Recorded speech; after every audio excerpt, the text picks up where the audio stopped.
A paz, amados irmãos, glória a Deus, louvado, engrandecido seja o nome do Senhor. Chegamos assim adorando ao Senhor porque Ele é digno, porque foi por causa dele que estamos aqui hoje em mais um dia que o Senhor nos presenteia. Um verdadeiro presente é um novo dia de vida que o Senhor nos concede. Por isso, nosso coração se enche de alegria porque vivemos por Ele, para Ele e por meio dele. Sem Ele, nada podemos fazer. Aleluia, glória a Deus, porque estamos juntos aqui, irmãos, no nosso canal Jornada da Leitura da Bíblia em um Ano, prosseguindo avante no nosso projeto de estarmos fazendo a palavra de Deus, a nossa companheira diária, no devocional diário, com a palavra do Senhor, lendo, meditando, orando, pedindo do Espírito Santo a tradução da palavra de Deus, que Ele nos inspire, que Ele nos fale o que precisamos ouvir. Com certeza a palavra de Deus é esta água limpa que vem nos purificar, é esse espelho que vem mostrar a nossa condição espiritual e vem nos mostrar o que precisamos melhorar, o que precisamos nos aperfeiçoar para agradar a Deus. Por isso que a palavra nos confronta o nosso eu, mas para que possamos ser aperfeiçoados para a glória do nome do Senhor, para engrandecer ao único e verdadeiro Deus e sermos dignos de andar na presença deste Deus que é santo, santo e verdadeiro, e que possamos seguir a santidade, porque sem santificação ninguém verá o Senhor. Deus nos abençoe neste dia. Estamos na nossa jornada hoje. Já temos dado início ao livro de Neemias, então vamos continuar a nossa agenda lendo os capítulos 2, 3 e 4. Que o Senhor continue falando aos nossos corações. Amém? Vamos então, a nossa Bíblia na mão, nosso momento com o Senhor reservado. Vamos estar então continuando nossa leitura. Neemias capítulo 2. O que vou contar aconteceu 4 meses mais tarde, no 20º ano do reinado de Artaxerxes. Um dia, quando o rei estava jantando, eu peguei vinho e o servi. O rei nunca me havia visto triste. Por isso, perguntou: por que você está triste? Você não está doente, portanto deve estar se sentindo infeliz. Então eu fiquei com muito medo e respondi: que o rei viva para sempre. Como posso deixar de parecer triste quando a cidade onde os meus antepassados estão sepultados está em ruínas e os seus portões estão queimados? O rei perguntou: o que é que você quer? Eu orei ao Deus do céu e depois disse ao rei: se o Senhor está contente comigo e quiser atender um pedido meu, deixe que eu vá para a terra de Judá a fim de reconstruir a cidade onde os meus antepassados estão sepultados. Aí o rei, tendo a rainha sentada ao seu lado, concordou com o meu pedido. Ele perguntou quanto tempo eu ficaria fora e quando voltaria. E eu disse: então pedi ao rei um favor, que me desse cartas para os governadores da província do Eufrates Oeste, irmãos, que me desse cartas aos governadores da província do Eufrates Oeste, com instruções para que me deixassem passar até chegar à região de Judá. Também pedi uma carta para Asaf, o guarda florestal do rei, mandando que me desse madeira para fazer os portões da fortaleza que protege o templo e para fazer as muralhas da cidade e a casa onde eu ia morar. E o rei me deu tudo o que pedi, porque Deus estava comigo. O rei mandou que fossem comigo alguns oficiais do exército e uma tropa de cavalaria. Então eu viajei para a província do Eufrates Oeste e ali entreguei aos governadores as cartas do rei. Mas Sambalate, da cidade de Bet-Horon, e Tobias, um oficial do país de Amon, ficaram muito zangados quando souberam que alguém tinha vindo para ajudar o povo de Israel. Eu cheguei a Jerusalém e durante 3 dias não contei a ninguém o que pensava fazer pela cidade, de acordo com o que Deus havia posto no meu coração. Eu me levantei no meio da noite e saí, junto com alguns dos meus companheiros. Só levei um animal, o jumento que eu montava. Era noite quando eu saí da cidade pelo portão do vale, no oeste, e fui para o sul, passando pela Fonte do Dragão até o portão do lixo. Conforme andava, eu ia examinando as muralhas da cidade que haviam sido derrubadas e os portões que haviam sido destruídos pelo fogo. Então virei para o norte e fui. A folha pegou. Então virei para o norte e fui para o portão da fonte e para a represa do rei. Mas o jumento não pôde encontrar lugar para passar pelo entulho. Por isso fui até o vale do Cedron e passei por ele, sempre olhando para as muralhas. Então voltei pelo mesmo caminho pelo qual tinha ido e entrei de novo na cidade do portão do vale. Nenhuma das autoridades da cidade ficou sabendo aonde eu tinha ido, nem o que tinha feito. Até ali eu não tinha contado nada a nenhum dos judeus, aos sacerdotes, às autoridades, aos oficiais ou a qualquer outra pessoa que iria tomar parte no trabalho. Mas aí eu lhes disse: vejam como é difícil a nossa situação. A cidade de Jerusalém está em ruínas e os seus portões foram destruídos. Vamos construir de novo as muralhas da cidade e acabar com essa vergonha. Então contei a eles como Deus havia me abençoado e me ajudado, e também contei o que o rei me tinha dito. Eles disseram: vamos começar a reconstrução, e se aprontaram para começar o trabalho. Porém, Sambalate, Tobias e um árabe chamado Gesem souberam do que estávamos fazendo. Eles começaram a rir e a caçoar de nós e disseram: o que é que vocês estão fazendo? Vocês vão se revoltar contra o rei? Eu respondi: o Deus do céu nos dará sucesso. Nós somos servos dele e vamos começar a construir. Mas vocês não podem ser donos de nenhuma propriedade em Jerusalém. Não têm nenhum direito de cidadãos e não têm nenhuma parte nas tradições religiosas do povo de Israel. Capítulo 3. As muralhas da cidade foram reconstruídas da seguinte maneira: Eliasibe, o grande sacerdote, e os seus colegas sacerdotes reconstruíram o portão das ovelhas. Depois o inauguraram e puseram os portões nos seus lugares. Eles reconstruíram as muralhas até a Torre dos 100 e até a Torre de Ananel. Os homens de Judá construíram o trecho seguinte. Zacur, filho de Inri, construiu o trecho seguinte. O grupo de famílias de Asenaá construiu o portão dos peixes. Eles puseram as vigas e os portões nos seus lugares e colocaram os trincos e as trancas. As 3 partes seguintes foram construídas por estes homens. A primeira por Meremote, filho de Urias e neto de Acós. A segunda por Mesulam, filho de Berequias e neto de Mesezabel. E a terceira por Zadok, filho de Baaná. Os homens da cidade de Tecoa construíram o trecho seguinte, mas os homens importantes da cidade não quiseram fazer o trabalho braçal que os mestres de obras mandaram.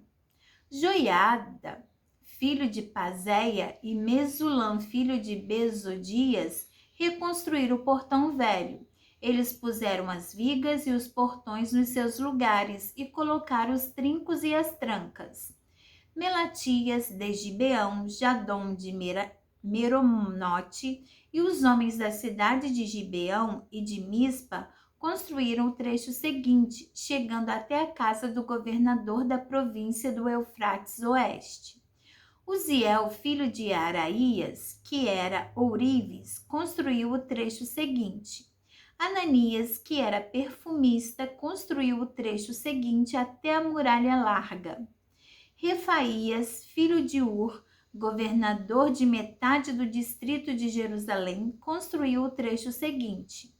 Gedaías, filho de Arumafe, construiu o trecho seguinte perto da sua casa. Atus, filho de Asabneias, construiu o trecho seguinte.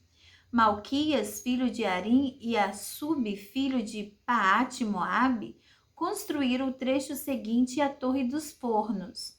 Salum, filho de Aloés, governador da outra metade de Jerusalém, construiu o trecho seguinte. As suas filhas o ajudaram no trabalho.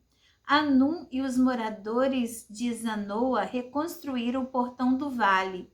Eles puseram os portões no lugar, colocaram os trincos e as trancas e consertaram 500 metros de muralha até o portão do lixo. Malquias, filho de Recabe, governador do distrito de Bet-Aquerem, reconstruiu o portão do lixo. Ele pôs os portões no lugar e colocou os trincos e as trancas. Salum, filho de Col-Ozé, governador do distrito de Mispa, reconstruiu o portão da fonte. Ele fez uma cobertura, pôs os portões no lugar e colocou os trincos e as trancas. Na represa de Selá, ao lado do jardim do rei, Salum construiu a muralha, até as escadas que descem da cidade de Davi.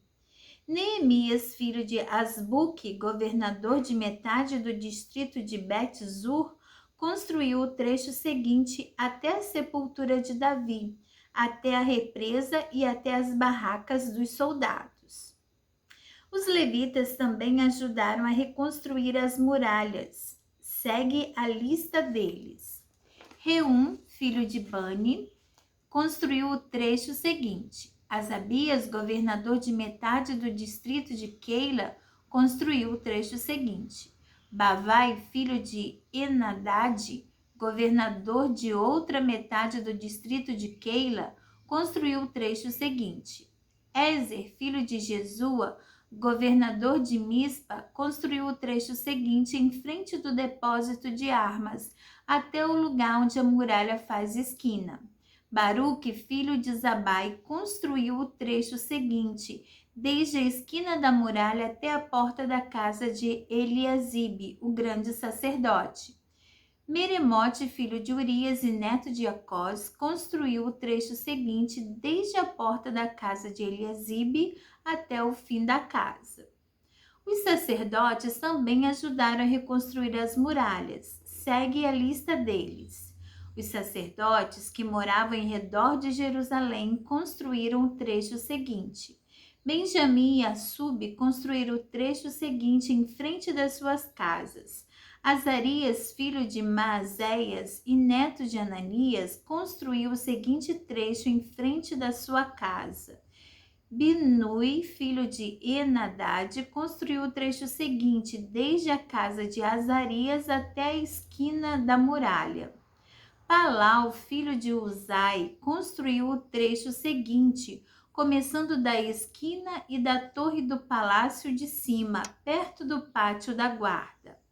Pedaías, filho de Parós, construiu o trecho seguinte até um lugar no leste, perto do portão das águas e da torre que guarda o templo.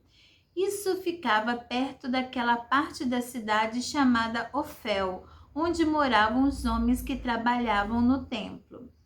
Os homens da cidade de Tecoa construíram o trecho seguinte, que era o seu segundo trecho, desde um ponto no lado contrário à grande torre que guarda o templo até a muralha perto de Ofel. Um grupo de sacerdotes construiu o trecho seguinte, saindo no Portão dos Cavalos e continuando para o norte. Cada um deles construiu em frente da sua própria casa. Zadok, filho de Imer, construiu o trecho seguinte em frente da sua casa. Semaías, filho de Secanias, que era o guarda do portão oeste, construiu o trecho seguinte. Ananias, filho de Selemias, e Anum, o sexto filho de Zalaf, construíram o trecho seguinte.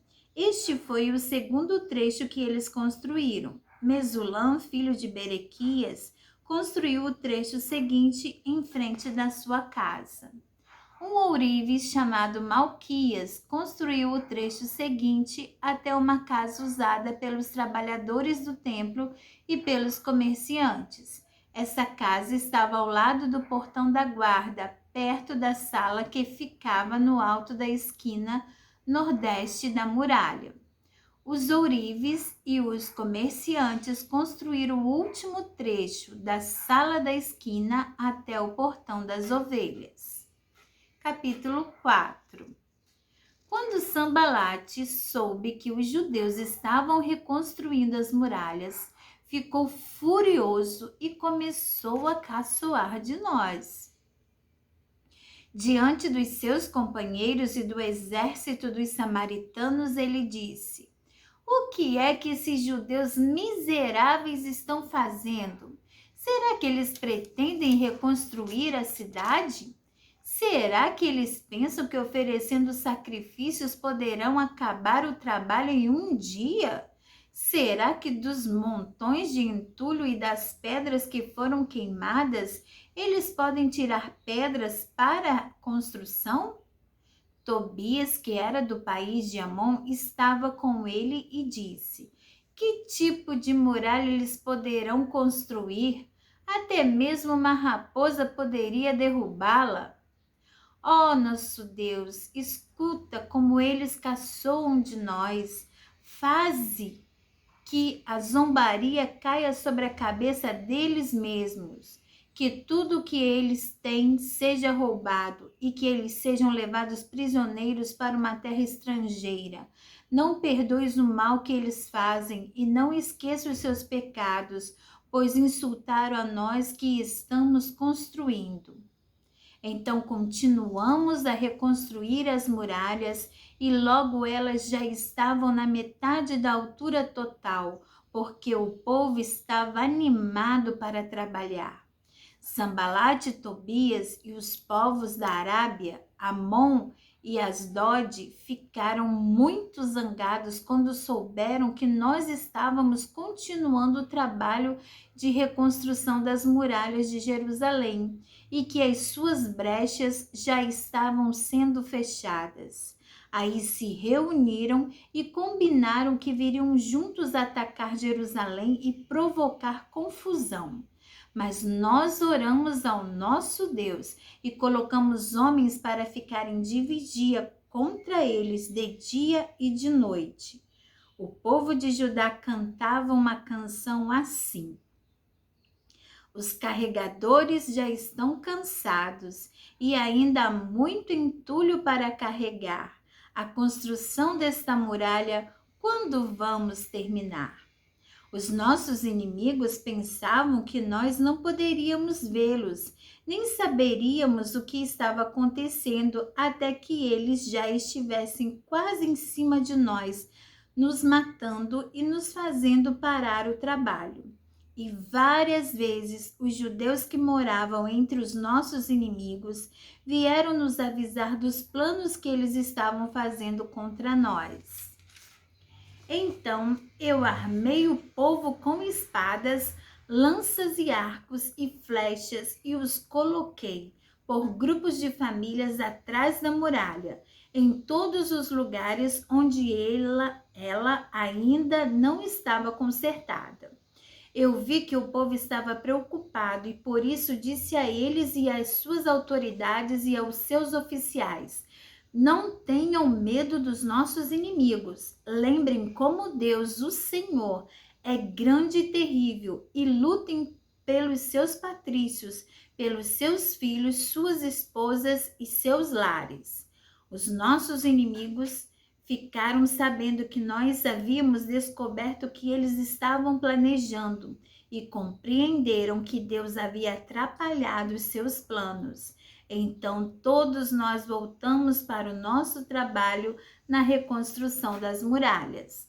Daí em diante, metade dos homens trabalhava, enquanto os outros ficavam de guarda, armados com lanças, escudos, arcos e flechas e armaduras. E as autoridades deram todo o seu apoio às pessoas que estavam reconstruindo a muralha.